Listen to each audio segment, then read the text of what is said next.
Hi mga besh! Welcome to my channel. Today, magluluto tayo ng peanut butter butchi. Ito yung mga ingredients natin. Sesame seeds, peanut butter, para sa glue natin, glutinous rice and water. 2 cups of glutinous rice, 1 cup of water. First, add natin yung ating water sa ating glutinous rice. Gradually lang or dahan-dahan. Tapos, i-mix lang natin siya. Konti-konti lang ilagay natin. Tapos, tuloy-tuloy lang yung pag-mix. Actually, hindi ko masyadong naubos yung 1 cup of water dito sa ating 2 cups of glutinous rice. Medyo may natira pang konti. So, ayan. Hanggang sa ma-achieve natin yung ating perfect consistency. So, ayan. Magiging ganyan ang itsura niya. Pahiran natin ng mantika yung ating plate na lalagyan ng ating glutinous rice. Ayan. Tapos maglagay din tayo sa ating palm para hindi dumikit. Tapos lagyan din natin yung ating mixture ng konti. Tapos pwede na tayo mag-start mag-ball. Ayan. Ganyan. I-ball lang natin siya lahat. Kung gusto niyo naman, pwede kayong gumamit ng measuring spoon para pare-parehas yung size niya.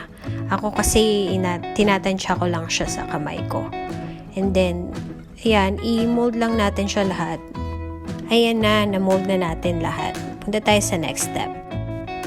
Flat natin yung ating nabilog na glutinous rice. Tapos, ilalagay natin dun yung filling natin na peanut butter. Tapos, ibobol siya natin uli.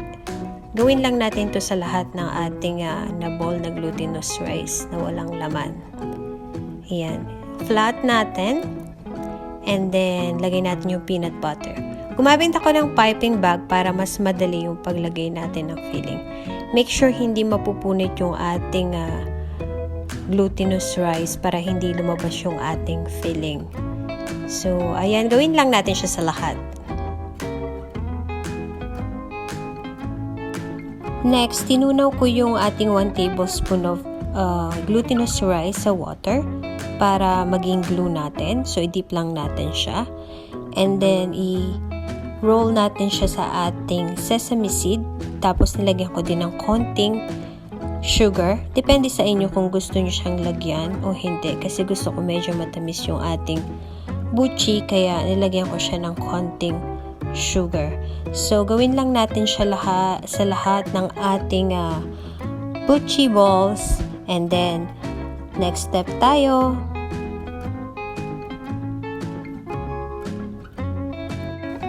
Ayan, ready na natin siyang i-fry. Ilagay lang natin siya pag mainit na yung ating mantika. Lagay lang natin siya lahat.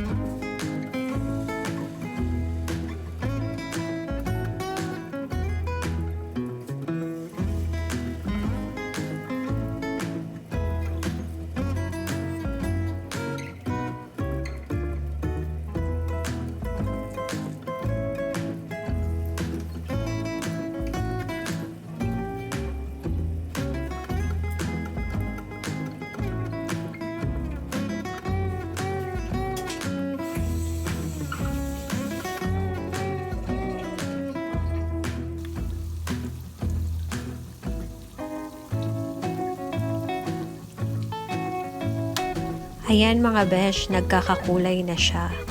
Flip lang natin siya occasionally para hindi siya masunog. Ayan. And then, ayan, malapit na siyang maluto. Almost done na ang ating butchi or sesame balls. Ayan mga besh, luto na ang ating butchi. Sana nag-enjoy kayo sa pagluluto natin today mga besh. See you on my next video. Bye-bye!